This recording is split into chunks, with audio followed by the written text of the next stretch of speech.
see if this actually works. All right, I think we did it. Thank you to everybody who's coming here to this episode, and I want to welcome you to another episode of Search News You Can Use with me, Dr. Marie Haynes.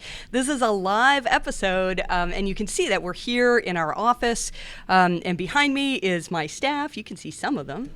I don't know, they all don't want to be on screen. Hello, everybody.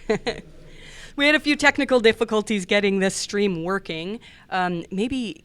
Can you tell me, is it working now? Is it live? All right, we're good. We're good. Okay, good. So what we're going to do today is cover a lot of things. Those of you who are newsletter subscribers, you'll know that, and if you listen to podcasts, pretty much every week what I do is just sort of ramble on about what's changed in SEO and then advise people to come to our newsletter. You can get to the newsletter at mariehaynes.com/newsletter. And this is the 100th episode. We've got, we're having a big party here in the office, although it's been really dampened by YouTube acting up, so hopefully everything is good. So let's get started. We've got some slides here, and we're going to see how those work.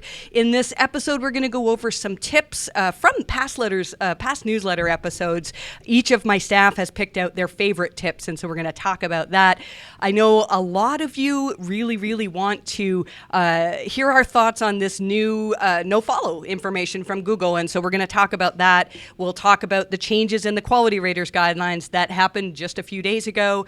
We'll also talk about the what's going on with medical sites. We have some more information on the June 3rd update, and if you run a health site, especially in alternative medicine, you're really going to want to pay attention to what we're saying in this episode. So let's see how well we can get along here. Okay, good. Are you seeing my slides? Yes? There's a delay. Okay. And again, my apologies for the YouTube changed absolutely everything in how you go live. And so we've been at it for a few hours now, and we're finally getting it. We are going to be giving away some newsletter subscriptions later on, and so we'll talk about that later on as well. So as we do with every episode of Search News You Can Use when we do the podcast, we talk about what has happened in terms of algorithm updates. And this is actually significant because this is how the newsletter first got started. So years ago, and I should have looked up the actual date, I think it was probably 2013, maybe 2014. I was super interested in what Penguin was doing, what Panda was doing, and I started an email list where I could basically tell people, hey, if you want to know if Panda's updated, then I'll send you an email whenever it updates. And then as Google kind of moved away from very standard Panda and Penguin updates, I started adding in, well, we think that the algorithm, changed and there was some sort of a core update, or perhaps there was a link-related update. And then we started adding in, or I started adding in a little bit more news here and there, and it sort of evolved into this newsletter. We used to do it on a bi-weekly basis, and now it's every single week. And this has been the most amazing thing, because when I first started this, it was a way for me to keep on top of what the SEO industry was doing and what was new. And then as I hired staff, it was a really great way to train new staff. All of the staff behind me have trained by writing newsletter, by figuring out what is it that Google has done in the last week, in the last couple of weeks even. So on September 4th of 2019, there probably was a very mild quality update. We used to write about every single tweak that we thought was significant. A lot of people have asked me, how do I know that Google updated? And we can't say 100% for sure that this is what happened. But what we do is we look at all of the sites that we have access to. We keep an eye on what Barry Schwartz is saying on Search Engine Roundtable. We keep an eye on all sorts of forums. And then we also have our own email where if there's an update, often we get tons of emails from people saying, what happened? I need to know. And so September 4th, we noticed that a good number of our sites saw either increases or decreases, but not super significant. And so we're going to call this a tweak to quality, but we're not going to spend a whole lot of time on it. Those of you who listened to podcast last week, the audio version, because we don't always do the live version video, I talked about a possible link-related update, and I think that this really has happened.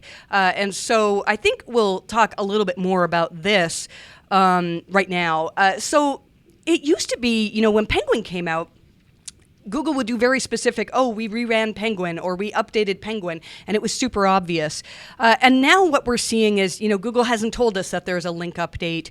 But what we see is when we're looking at our analytics, a good number of the clients that we have recommended disavow work for saw significant changes in between August 22nd and August 29th of 2019. This next slide is a client of ours that we did a site quality review for, and we recommended filing a disavow. Now, they actually went and did their own disavow. They did not have us do a link audit, but certainly a few days after that, so we were seeing, actually a couple weeks after that, we're seeing a little bit of an increase. Not dramatic, but we have other clients that look like this. And this is fantastic. Now, this client, we have done a lot of work for. We've done a site quality review and a number of other things. However, we reached out to them to say, hey, something dramatic is changing. Could this be seasonal? Could it be a viral spike of people coming to your site? And they actually have not implemented, as far as I know, any of the quality things that we have recommended at this point. It's sort of in the queue to happen. So this is a really interesting case that we filed a disavow, and then now the site is seeing massive improvements. Now, it could be because of the disavow. It could be other things. It could be that Google has just reassessed what they consider to be high quality, and this site now is on the right side of that. But we have several other cases where this seems to be happening, that we filed a disavow, and these sites do not have manual actions. Oh, and I see people asking, where are the slides? You're not seeing the slides, are you? Oh, dear. That changes things. Gosh, technical difficulties. Yeah, are you able to share slides in the chat? I don't know. This is going to change the whole presentation. I'm so sorry, guys. We'll, let's see here. Oh, wait. I think I might have done it. We'll have to wait like a minute on the delay. Okay. All right. Let me know in a minute.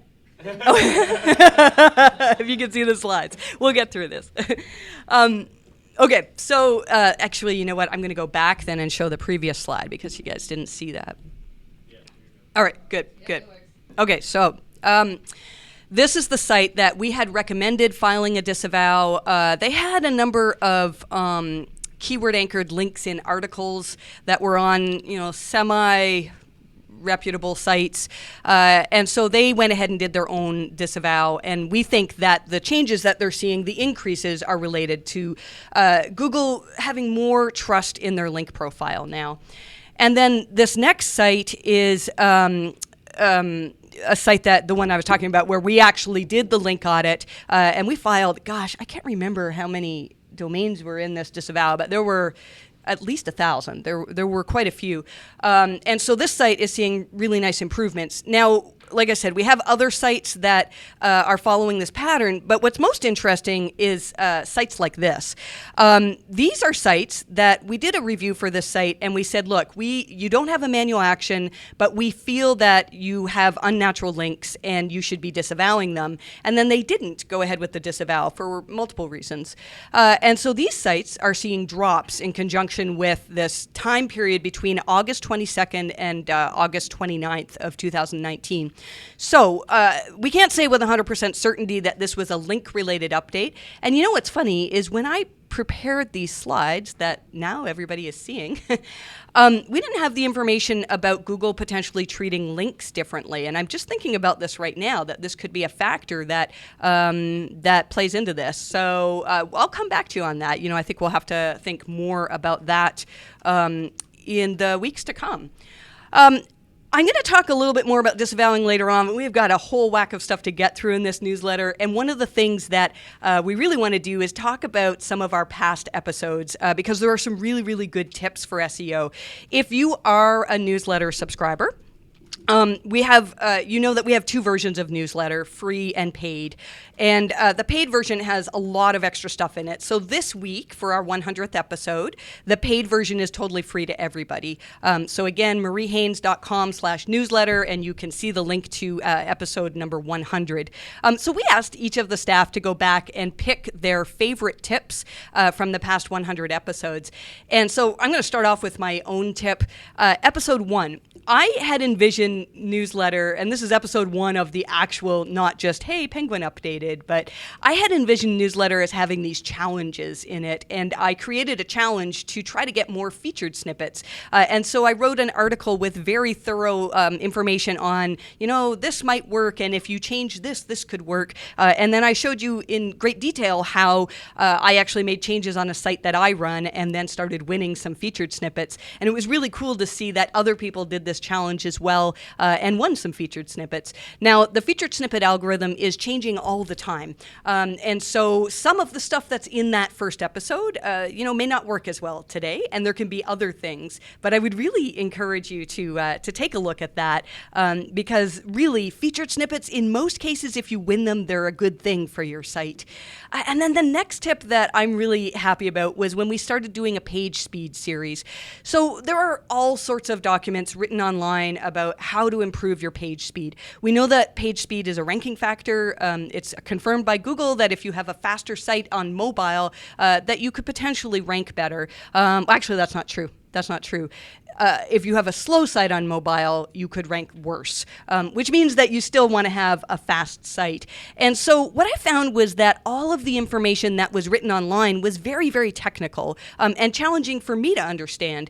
And so in this series, it starts in episode 11 and then goes on to explain very simple things that you can change. If you have a WordPress site, there are plugins that we talk about. And as I implement different changes, I show you the difference that it made in our own site in loading faster. So that was one of my favorite parts of newsletter. Now, we're going to jump back and forth a whole bunch here. I should mention, though, again, for newsletter, if you are a paid member, you can go back and look at all of these episodes, all first 100 episodes. And if you become a paid member today, you can as well. Let's talk about rel nofollow. This is something that, has been big news. And it just broke yesterday afternoon. So here are my thoughts on rel nofollow. First of all, just in case anybody's not familiar with what happened, Google made an announcement yesterday that there are some new attributes that we can use. So nofollow right now means that you don't want Google to follow this link. So if I have a link and I'm pointing to a site that is a site that maybe I don't trust, maybe it's a paid link, maybe somebody has paid me. I mean, that we don't do that with our site, but perhaps if somebody has paid you to put a link in your article, that link should be nofollowed. Similarly, nofollow is there for comments. If you run a website with comments, you know what it's like to get comment spam. People all the time leave links in your comments so that they can create links back to their website. And so Google created this idea of no-followed links to say, look, I'm putting a link in my website, but I don't want those signals from the link or the page rank or anything to flow through these links. Now, what Google announced yesterday is that there are additional things we can add on top of nofollow. And so instead of nofollow, we could have rel equals sponsored or rel equals UGC, which stands for user-generated content. The frustrating thing, though, is that Google has not given us really any good reason to be implementing these things. If you remember when authorship came out and Google had us all link to our Google Plus profile and implement all of these things so that we could have authorship, there was a benefit to websites for that, kind of a vain benefit, but we would get our pictures in the search results. So if there was an article that was authored by me, I would see my face next to the search results. And there are other things that Google has said, well, we're making this change. And as a business owner, you look at it and go, okay, well, if Google is considering this a sign of quality, then we should be doing this. With this change, it's unclear to me what the benefit to the site owner is. Now, let's take a step back and talk about what the benefit to Google could be. So what Danny Sullivan from Google said is that not much is going to change. Nofollow is still, for the most part, nofollow. But if you want to, you can add these sponsored and UGC tags. And the way I understand it is nofollow is now going to be a suggestion to Google and not a complete directive. And does that mean that all of a sudden we should start leaving comment spam so we can build links to our website? Of course not.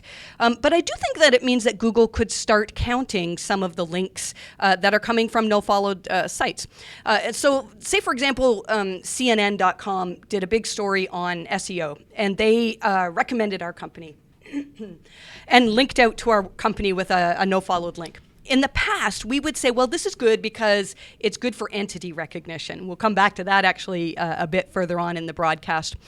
But entity recognition is just one thing. It doesn't pass PageRank. And so, in the past, if CNN linked to me, I'd be very happy about that. But because it's a no-followed link, I would wish that it was followed.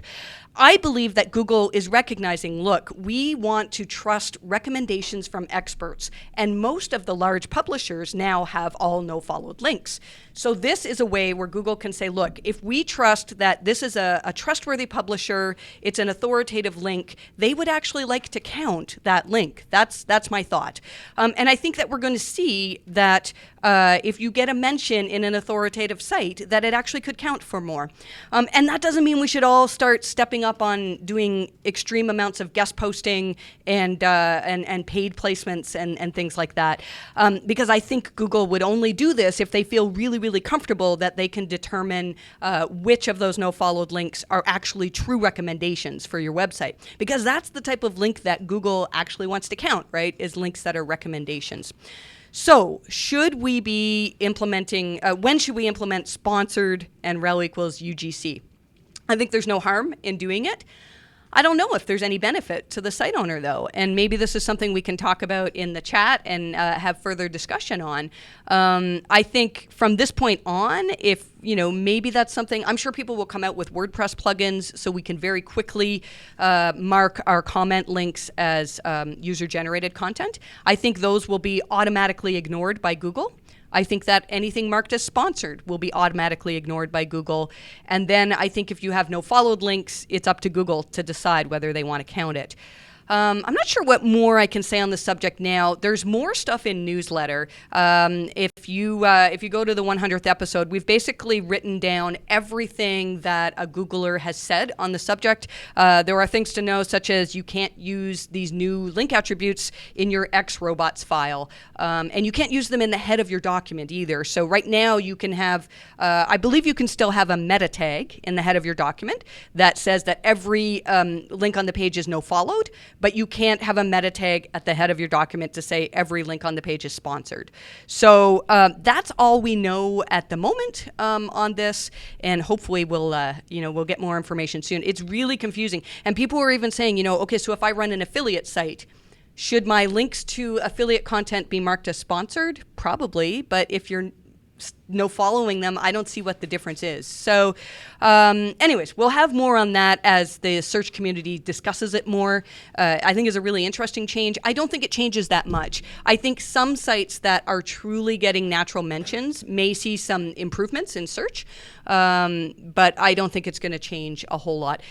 So we'll move on from that at this point and hopefully get back to you with more at another time. I want to talk about our tips. So our first tip is from Callum, who is one of our site auditors. And he went back to episode 43 of the newsletter for this tip. And talking about structured data. And the reason why we had a good team discussion about this is a lot of people will come to us and say, I'm not seeing my rich snippets appear in the search results. So let's say you've done all of this work to mark up your website so that you get review stars when somebody is searching for this page. And you're not seeing them in the search results. Well, there's really three possible reasons for that to happen. One is that you have not done it technically correct. One is that it just doesn't make sense. Maybe you've put review markup on something that isn't even a product. And then the third thing that people really don't notice all the time is that the website needs to be considered high quality. So if you have lost your review snippets, and there's been an algorithm update, a core algorithm update, or all of us as SEOs that monitor algorithm updates are saying something's happening and you just lost your review snippets, it could be that there is a quality issue with your website because Google only wants to give these to websites that they consider high quality. The next tip from Callum is anytime that Bill Swalski writes about the knowledge graph, we have been paying really close attention to this, and there's probably too much for me to describe in the time that we have for newsletter here. The knowledge graph is really this collection of entities. And so I'm an entity, you're an entity, our website is an entity, your topics are entities. And we really believe that a lot of what Google is doing these days is connecting entities, is saying, hey, this is an entity that we consider authoritative, and this entity is recommending this entity, and they can know that those are trustworthy then. And so learning about the knowledge graph is fascinating stuff. And we don't talk a whole lot about it in our teachings because a lot of it is theory that we're still sort of developing, but I really would encourage you to read everything that Bill Swalski writes, read about new patents that Google has. We know that just because Google has a patent doesn't mean that it's necessarily in the algorithm, but there's still an awful lot that we can learn. So speaking of this, let's talk about what Google is doing with alternative health sites. And I'm talking about sites that deal with alternative medicine. So if you have a site that sells essential oils or that recommends natural treatments for some type of condition that normally is not treated with natural medicine, you've probably noticed that things are not going so well in terms of Google rankings. And so we noticed on June 3rd, we know there was an update June 3rd that was a core update, and we noticed that a huge number of health sites saw big drops in Google organic traffic. Now, I've written an article about this. You can get to it at mariehaynes.com/scientific consensus with a hyphen in the middle there. And it's talking about how Google could determine whether a website is in line with scientific consensus. Now, whenever I talk about this, my goal is not to put down alternative medicine sites. I think there are some good sites out there that have some fantastic information. But the reality is that there are a lot of bad sites out there that are either scamming people or providing information that's not safe. So the quality raters guidelines, and we've talked so many times, I'm not going to go into detail about why they're important. If you're not familiar with the quality raters guidelines, just Google Marie Haynes and quality raters guidelines. You'll find all sorts of information that I've written on this. The quality raters guidelines talk about the fact in many places that if medical content is not in line with scientific consensus, then it's to be seen as potentially untrustworthy. And actually not even potentially untrustworthy if it's not in line with scientific consensus. Now, people would say, well, Google is just an algorithm, and Google is not here to determine trust. I mean, who is it for Google to determine that this treatment is equally as good as this treatment, or that this treatment is a scam? And Danny Sullivan from Google has said, look, the algorithms are not out there to determine trust. However, there's something really interesting in Google had a document on how they fight fake news, how they fight disinformation appearing on the web. And they actually talk about this where they say they're not trying to determine the trustworthiness of every single piece of content that we put on the web, but they're trying to see how it is in line with what other experts say. And we think that Google could absolutely do this with a program. I mean, I'm not going to get into technical details. I don't even know the technical details, but we do think it's possible. So here's a theory that we have, and you can find this in our article on scientific consensus. The quality raters guidelines talk a lot about telling the quality raters to look at the title of a page. And they talk about clickbaity titles. Now, not all of the sites that saw drops have clickbaity titles. But if the quality raters are told to look to see whether there's a clickbaity title, then it's possible that Google's algorithms are as well.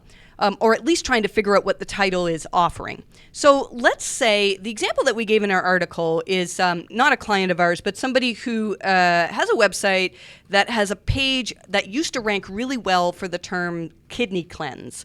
And they sell products where they are recommending kidney cleanses.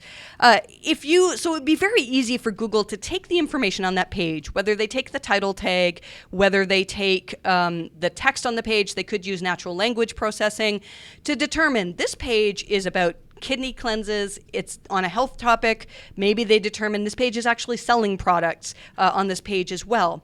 That gives Google a lot of information, and it would not be hard for an algorithm or a program to take that page and say, look, this page is claiming that this product will help cleanse your kidneys or will help with some sort of a health issue. Well, they've got a knowledge graph, which we've just talked about, right? Of all of these different entities.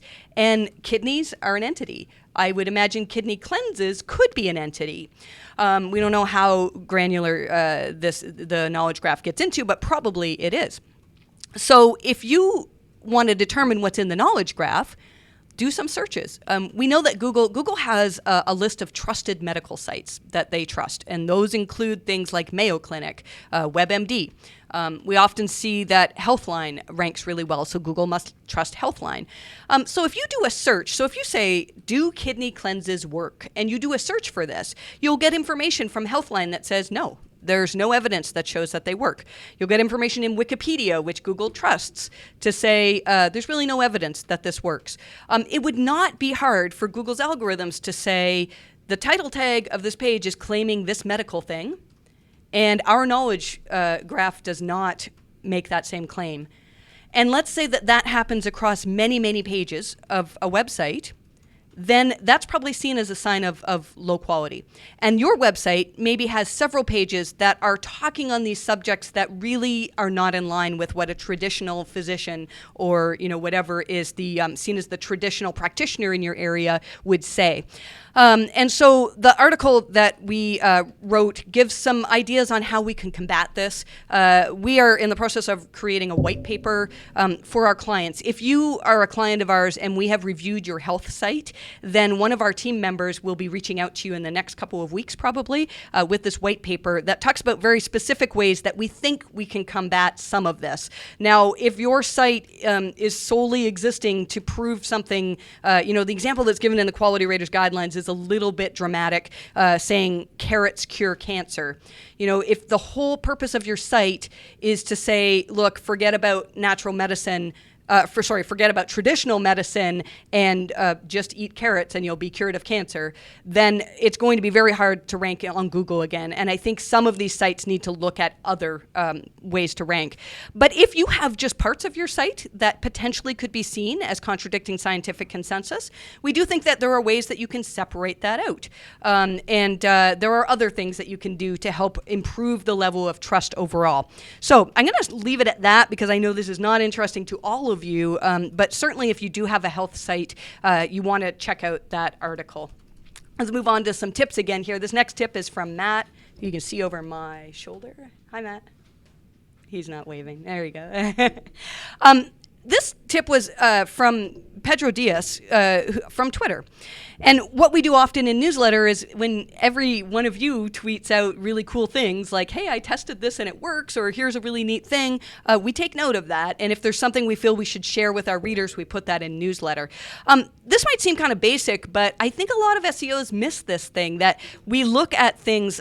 This chart basically says, SEOs, we tend to look at, is the site findable? Is it usable? Is it accessible? And then the things on the top of that chart there are, is it desirable, useful, credible? And I think Google's getting much better at determining this type of thing. We for years and years, we sort of focused on how can we convince Google that our site is good. And I think we should be shifting our mindset to say, like, how can we actually have the best site? How can we convince users of that? So I really liked that tip. And the second tip from Matt is talking again about how to test your structured data. This is really important in the age of mobile first indexing. If your site has been moved to mobile first indexing, actually it's important for everybody, because if you haven't been moved to mobile first indexing, that's going to happen. And so if you do not have your structured data implemented properly on your mobile site, it's going to stop working once you get moved to mobile first indexing. I actually had that question from somebody on Twitter today, and I think that could potentially be the case. It wasn't structured data. They were seeing some weird things with their meta descriptions, and I think it's possible that perhaps they've been moved to mobile first indexing, and Google, maybe that information's only on the desktop version of their site. Let's jump back into the news. Some of you may have missed this in the midst of all of the Google announcements, but old Search Console is officially gone now. If you try to go to, it used to be webmaster something or other .en, and that's gone. It'll redirect you to new Search Console. It's confusing though, because there are a bunch of reports that are still in old Search Console, and you have to know how to get to them. This was not in new Search Console as of a couple of days ago, and they've just added it. So in the left sidebar for new Search Console, there is a drop down for legacy tools and reports. And if you are trying to find any of these things, actually there are some that are not in there because the robots.txt tester is in there too. So know that there are still some things that have not migrated over. We do most of our work in new Search Console now, but if you are looking for old Search Console, then that's how you find it. Google's also got some, I think if you click that Learn More link, there will be links to the robots.txt tester and others as well. Let's move on to some more tips. So this tip comes from Alec, who you probably, oh yeah, no, I had Matt wave and we're showing slides. Never mind, you guys are off the hook. I should not be responsible for any technical YouTube stuff. Okay, so let's talk about Alec's tip. And really, this was cool. John Mueller, a few months ago, gosh, it's coming up. Yeah, it's a while now. Tweeted and he said, hey, we're going to do a live help hangout at in New York City, and if anybody wants to join us. So I jumped on a plane, and I had never met John. And John, you know, we love him so much. He just gives us so many tips for things that you know, we can either use as discussion points or put into our reports, things like that. And I actually asked John this question before we went live, so he had time to think about his answer. And what I asked him was whether there was any point in filing a disavow these days unless you had a manual action. And what John told us was that there still are ways for links to hurt a site algorithmically, and that's really important. So in the past, we would use the disavow tool for sites that had ultra spammy links, like if you had directory links that were really low quality, things like that. And the ultra spammy links are, you know, we still disavow them these days, but these are not the ones that we think can hurt a site algorithmically. What John was saying is if it looks to the algorithms like there are links there that are there for manipulating search results and they're actually working to manipulate your rankings, then Google might decide to just put less trust in all of your links overall.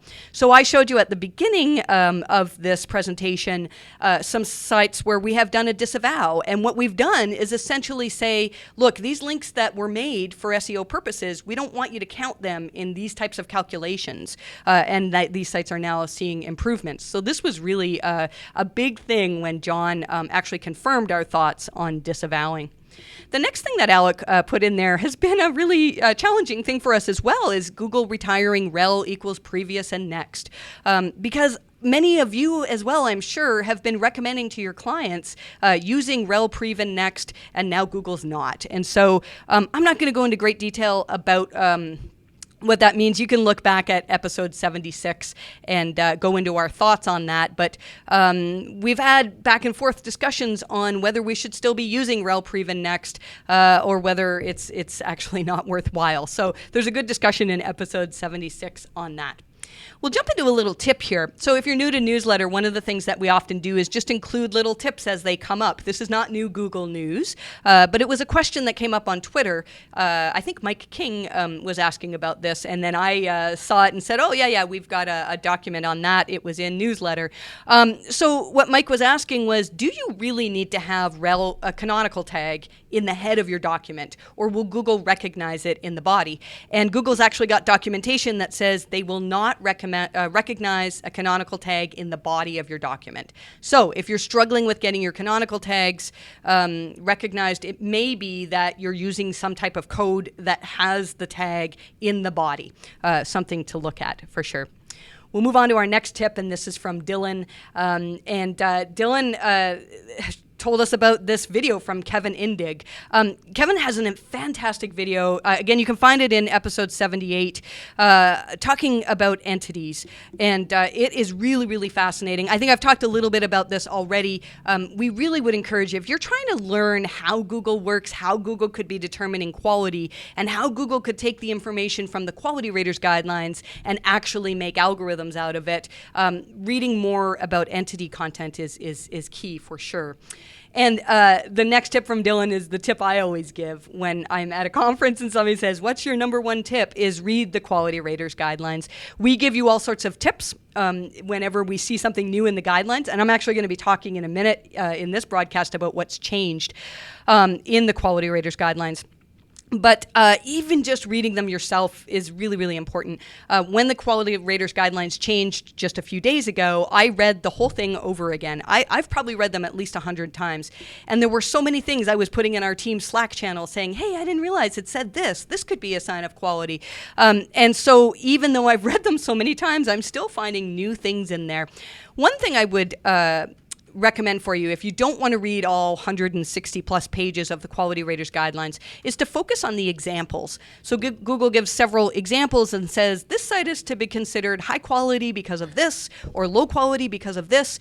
And often they'll have examples from specific niches. So for example, if you run a recipe site, there are several examples that talk about recipe sites that are high or low quality. So I would definitely recommend doing that. So with that in mind, let's talk about what has changed in the Quality Raters guidelines.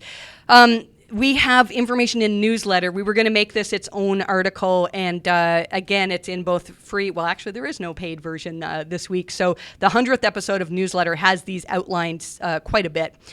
One of the things that has changed in the Quality Raters guidelines is there appears to be an emphasis on understanding unique content, and so.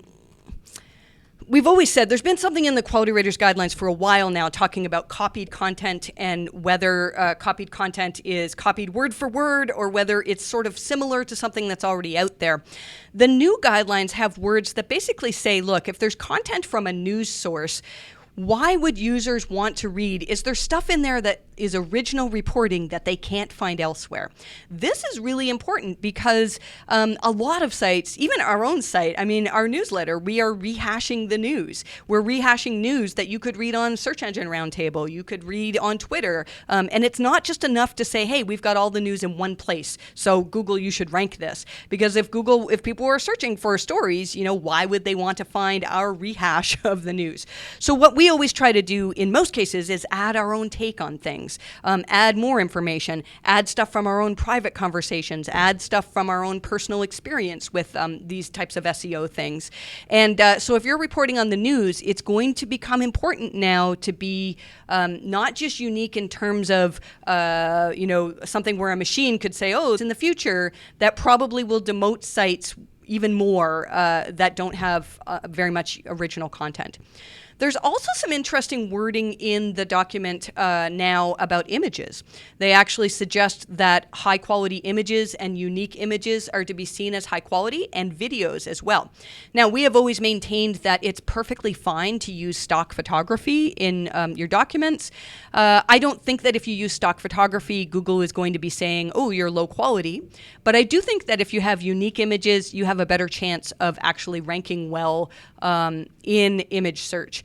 And that's something that is significant. No, I don't think I have a slide on this. I thought I did. If you do a search, so remember we talked about these medical sites that are seeing drops. If you do a search for some of these alternative medicine terms, you'll see that the top results organically are all Healthline, WebMD, the big giants that we trust and we know. But if you do image search, you'll see that a lot of these natural medicine sites are still ranking really well. So we've been sort of using this, recommending to our clients, hey, for now, let's try to see how we can take advantage of image search. And you can check your Google Analytics to see, are you actually getting visitors from image search? But I think that's going to change. I think that we're going to find that Google is getting better in image search at recognizing whether an image is unique, helpful, and trustworthy as well, whether it comes from a trustworthy source. There's new information in the Quality Raters guidelines as well about the definition of YMYL. It seems that they're sort of relaxing it a bit, where sports, games, a lot of things that are kind of on the fence as to whether they could be YMYL are no longer to be considered YMYL, or maybe they never were. It's hard to say. So we've got more in newsletter on that. There may be a couple of other changes as well that are coming up, but we really think that Google is going to be focusing on original reporting, originality, and just really, really providing value to users that they can't find elsewhere. So let's move on to our next tip, and this next tip comes from Cassie. Cassie has been fantastic to have for medical sites. Cassie's got a medical background as well as me, and so we really, really enjoy digging into what is happening with medical sites in Google's search results.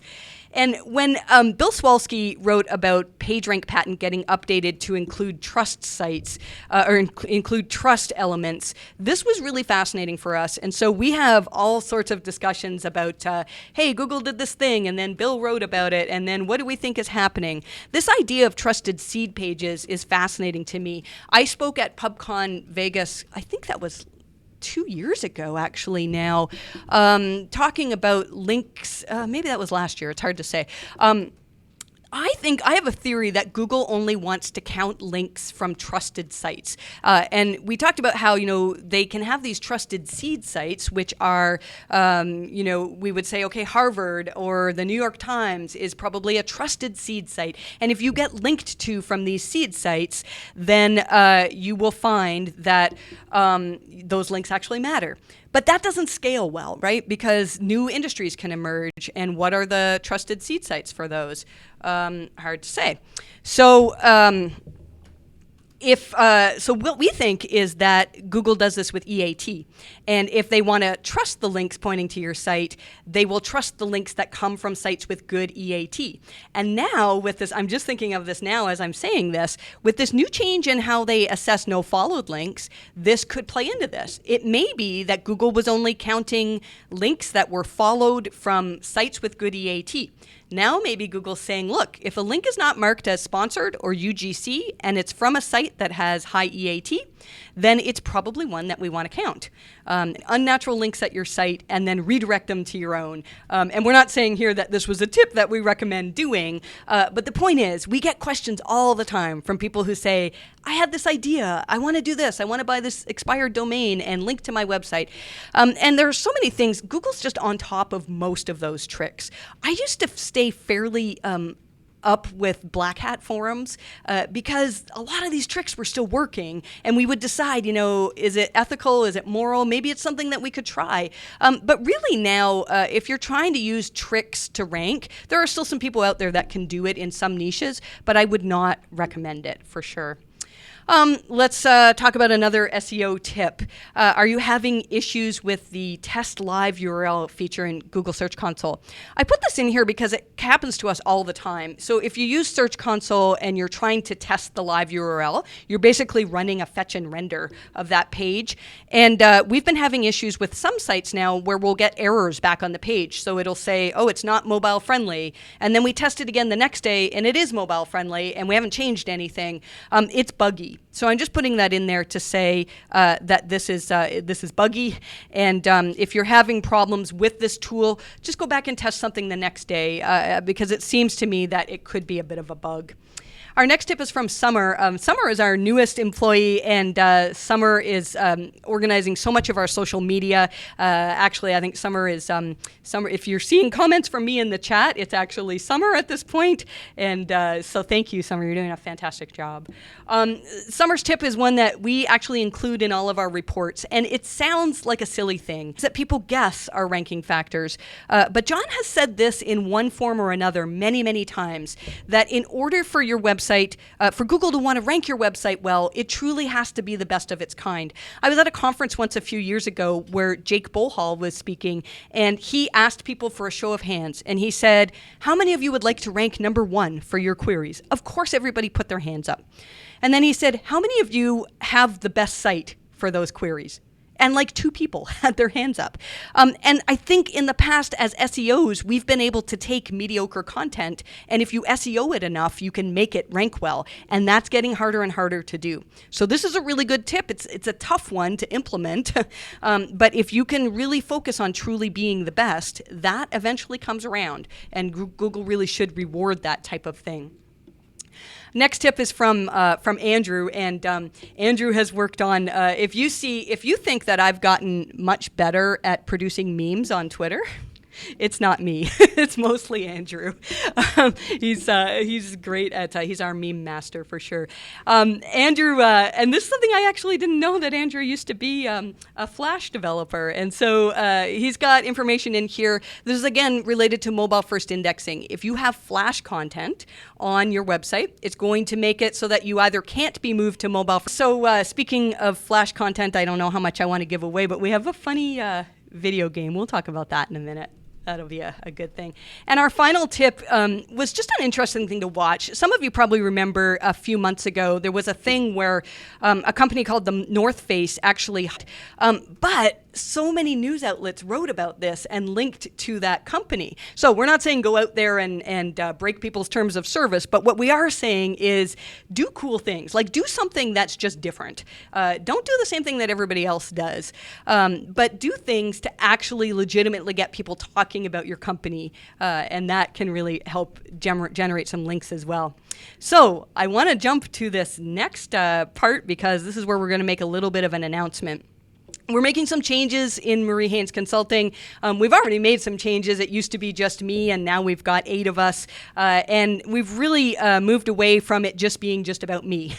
And so this whole team of people behind me, which I'll get the camera back on in just a minute, is really, really a fantastic group. And we spend every morning, we talk about what has Google done, how can we help our clients, and if there's a change, we'll say, hey, maybe this will help this particular client here. And so we want to be sort of rebranding ourselves, as point is going to be making a new website for us. So we're in the early stages of this, and I'd like to just announce our new logo. So we noticed when the logo the logo designs were given to us that this was very Pacman-like, and I like that because some of you know that I do a lot of video gaming, and Pacman was one of my first games, but that's not the whole reason. We'll go into more details about why we've chosen this as our logo. We do have a fun little thing that you guys can do if you want to play this Pacman game. So this is something that Andrew has developed. It's on our Wix site, which some of you know we are in this Wix competition. I'm not going to go into great detail about that right now, but there is a game there that you can play, and there is a secret that you can find. And that's all I'm going to say. If you read newsletter, you will probably find the secret. And I'm curious to see who the first person is that's going to find this secret. Let's do our giveaway now. So we're going to do just a quick giveaway. We've been trying to get newsletter subscribers, and I've just realized that I don't have the names in front of me. Okay. All right. And you're probably going to switch to seeing not a very great screen here. So Aaron Rains, thank you. Aaron Rains is a paid subscriber for us. You are now upgraded to a lifetime subscription. And Chuck, I don't have your last name. Chuck from Colombia. Hopefully we don't have a couple of Chucks from Colombia. We'll be reaching out to you. We have your email address. A free subscriber that we're going to upgrade to paid. And let's see here. Okay, I think we will finish with that because I've messed up my slides. All right, there we go. So let's see if we can switch this over to my camera. I think that'll switch in just a second for you. And we'll get into some questions. Let me just do my setting here. And we'll see. I have not been paying attention to the chat.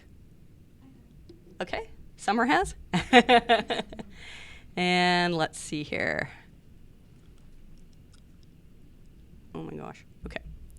Are you seeing my face now? Okay, you are. All right, great. Good stuff. Hang on here, guys. I have somehow lost. All right, I don't have the questions, Summer. Yep. Okay. Thank you.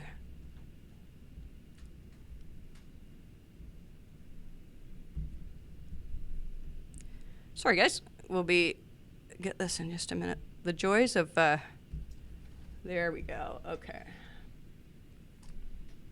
Joys of live broadcasts. All right, so Summer, maybe if new questions come up in the chat that are really good ones for us to answer, if you can just pop them in the document for me, and then I'll cover those as well. I don't know how much we'll get through here. We have a lot of questions on EAT, and we're trying to figure out whether this is something we should do on a regular basis. I don't know if I can handle the stress of a live broadcast on a regular basis, but we may do a recorded version of this.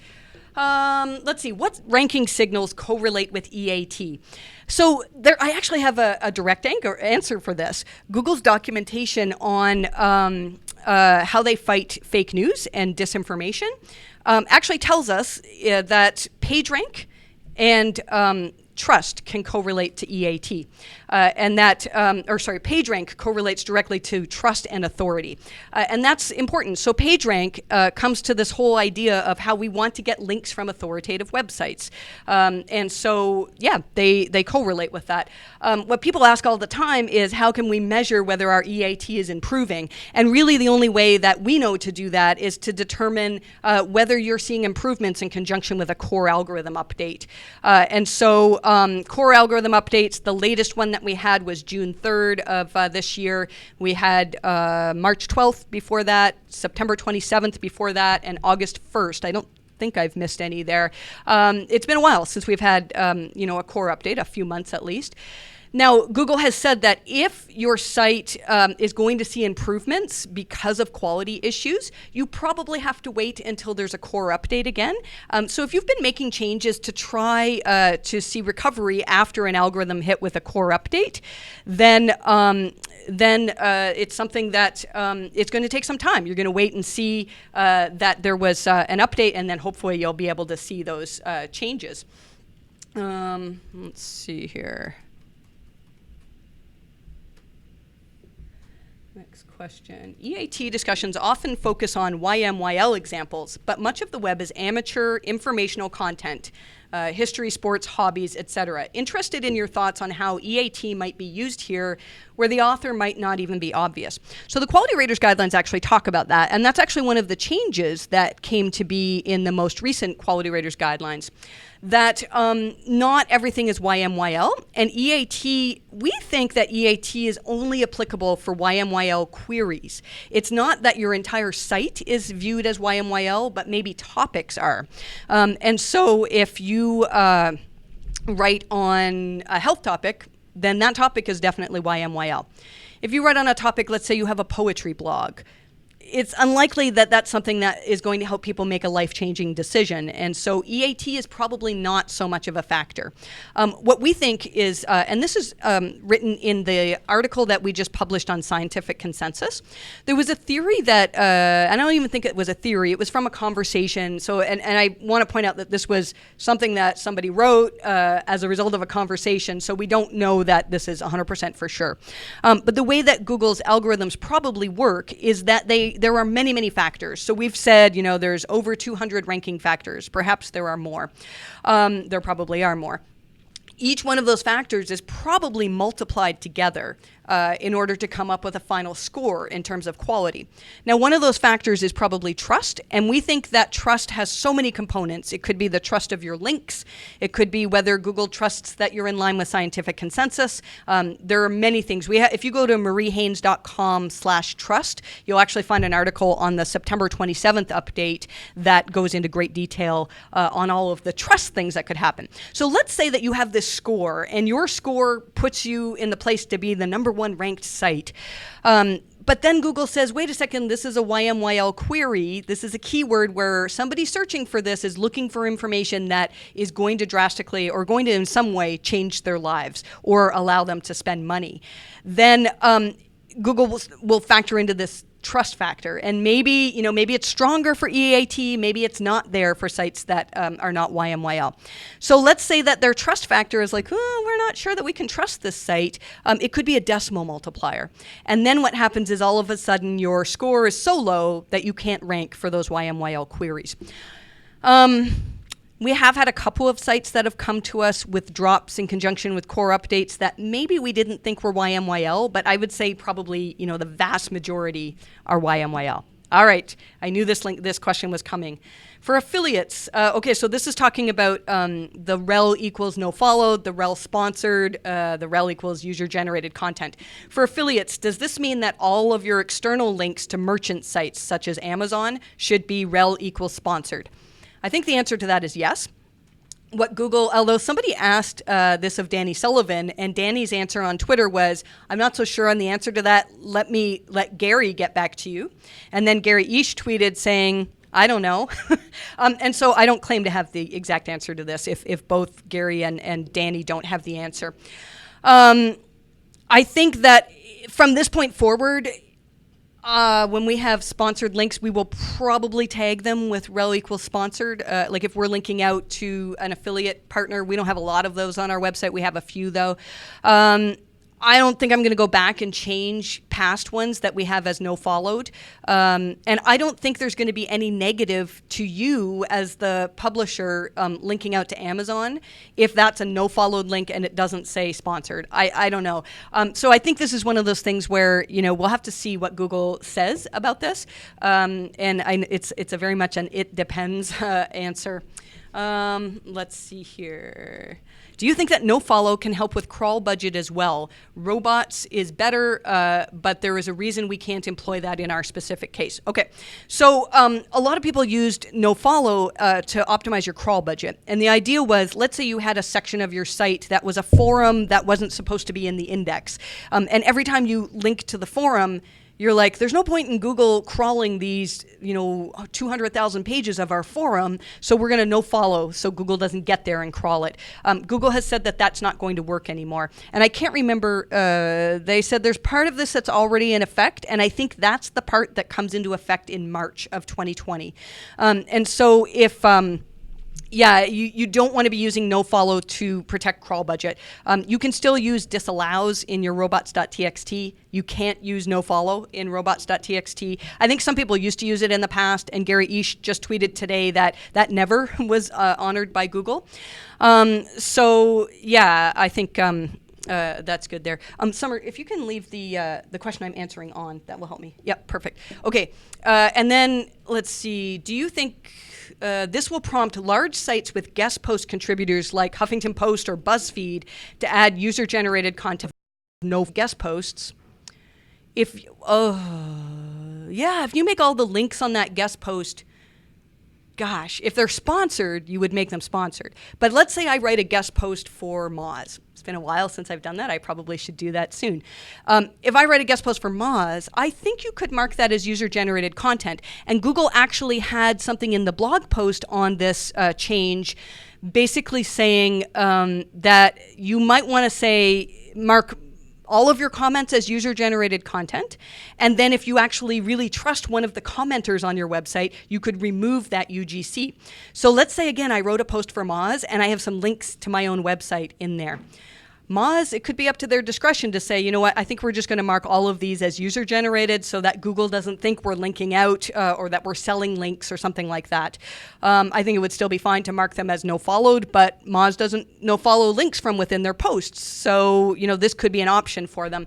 And then they might have something where they say, well, Marie Haynes has written for us. We trust her. The links here are not commercial in nature, and so we're going to remove the UGC tag from that link. It's a really good question, and I think that's something that will emerge as we have more discussion on this. Next, I've done a few sponsored posts. Should I go back out and change my nofollow to sponsored? That's interesting. I've been looking at this as from the point of the person who published that post. But yeah, so let's say you wrote an article for a website and it was sponsored, which is totally fine. As long as you're not doing it for the page rank that comes from there. And so should you be changing it to sponsored? I think there's no harm in doing it. And actually, yeah, I would be surprised. I mean, let's say it stays as no followed and doesn't get changed to sponsored. I don't think Google's going to come in and penalize you and say, oh, you've been very clearly trying to make links to manipulate your rankings because they're no followed. Personally, I don't think you need to go back, but that's just my opinion, and that may change. I feel like I'm going to have to write sort of an update. This will be a newsletter, most likely in the future. We'll write an update post on all questions like this when we get some answers on those. Would creating a Wikipedia page for our business help us gain a knowledge graph in the SERPs? Well, certainly. So the knowledge graph, or I think what you mean is a knowledge panel. When you see down the side of the search results, there's a knowledge panel that says, here's this business. Like if I do a search for IBM, they're going to have their own knowledge panel. And a lot of that information is pulled from Wikipedia and other databases like that. So yes, if you can create a Wikipedia page, you can probably get a knowledge panel. The thing is, it's not easy to create a Wikipedia page. I have some recognition in the industry of SEO, and I would imagine that if I tried to create a Wikipedia page for myself, it would get denied. The community at Wikipedia is really, really tough on self-promotion. And so you really can only create a Wikipedia page if you truly have EAT. I don't think Wikipedia uses EAT as that exact metric in any way, but if you're already recognized as an authoritative brand, then you probably can create a Wikipedia page, and you should if you are able to do that. Okay, let's move on here. How much attention should you pay to optimizing the crawl path budget on a site with 150,000 URLs? It depends on who you ask. This is very much an it depends answer. If you ask Google, they will say that crawl budget really doesn't matter unless you have millions of URLs on your site. We still think that you should be doing everything you can to point Google to the most important parts of your site.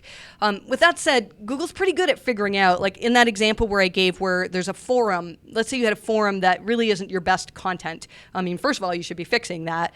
We have all sorts of recommendations for our clients on how to make your forums so that only the good content gets indexed. But if you have 150,000 URLs that are sort of low quality, should you be optimizing the crawl path? I would say, look, if it's not high quality, you should have a no index tag on it, and then you should disallow it in robots.txt so that Google's not spending time crawling it. That said, it's probably not going to make a massive difference for a site with 150,000 URLs unless those URLs are super low quality or there's, some other issues there I'm not aware of. Move on here. Okay, I think we're through the questions. All right, great. Well, this was a lot of fun. I'm so sorry for all of the technical hiccups. Any of you who do YouTube Live will know that they've changed the whole system. So we're going to evaluate whether we're going to keep doing this, because I think short of the technical hiccups, this was fun. I really enjoy doing this. I enjoy getting your questions. Was there anything else, guys, that we needed to bring up? I think we've got everything covered? Yeah, we're good. All right. Thank you, everybody. If you are a newsletter subscriber, I really, really appreciate it. If you've been thinking about upgrading to become a paid subscriber, then now is the time to do it. I think there's a good chance that we're going to make it in the future so that you won't be able to see all of the content from the first original episode. We've got some changes coming up for newsletter as well, where we're going to be changing the design of it, a number of things. And again, our website is going to be changing as well. So there's very exciting times. If you are going to be at PubCon in Vegas coming up, my entire team is going to be with me. We will have a booth in the exhibit hall. And so if you have questions about your website, about quality, about your link quality, then come to PubCon, find us, and we'd be more than happy to answer your questions for you. So thank you, everybody. I hope you have a fantastic week, and I wish you the best of luck with your rankings.